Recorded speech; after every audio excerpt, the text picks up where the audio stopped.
একটি হাসপাতালের নির্জন কক্ষ, গুলিবিদ্ধ পঙ্গু মানুষের আত্মদান ছাপিয়ে উঠে আসে এক প্রশ্ন। কেউ একজন এসেছিলেন দেখতে, কিন্তু কি করেছিলেন তিনি? কেন সেদিন সাংবাদিকদের বের করে দেওয়া হয়েছিল হাসপাতাল থেকে? সেই পরিপ্রেক্ষিতে এখন দেশজুড়ে আলোচনার ঝড়, কারণ অ্যাটর্নি জেনারেল মোহাম্মদ আসাদুজ্জামান যা বললেন তা শুধু বিস্ফোরক নয়, রাজনৈতিক ইতিহাসের সবচেয়ে বিতর্কিত অভিযোগগুলোর একটি।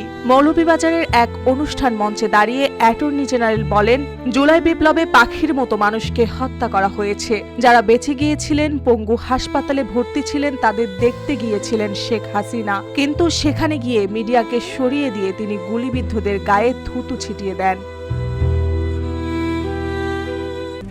RICL TMX, যুগের পর যুগ স্থাপনা থাকে মজবুত।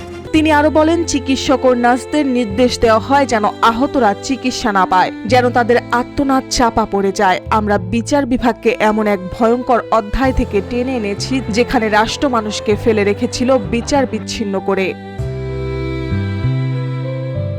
এতেও থামেনি মোহাম্মদ আসাদুজ্জামান। তিনি নাম নিয়েছেন সাবেক প্রধান বিচারপতি ABM খায়রুল হকের, যিনি তার ভাষায় বিচার বিভাগের এক কুলাঙ্গার। ত্রয়োদশ সংশোধনীর মাধ্যমে জনগণের ভোটাধিকার কেড়ে নেওয়ার পর শুরু হয় দিনের ভোট রাতে।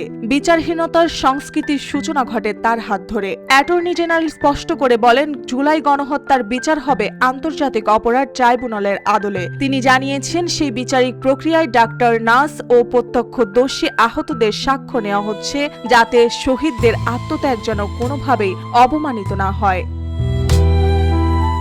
এই বক্তব্য ঘিরে এখন রাজনৈতিক অঙ্গন সরগরম। প্রশ্ন ঘুরছে বাতাসে, একজন সাবেক প্রধানমন্ত্রী কি সত্যি এমন অমানবিক আচরণ করতে পারেন, নাকি এই বক্তব্যই তৈরি করবে আরেকটি রাজনৈতিক ভূমিকম্প?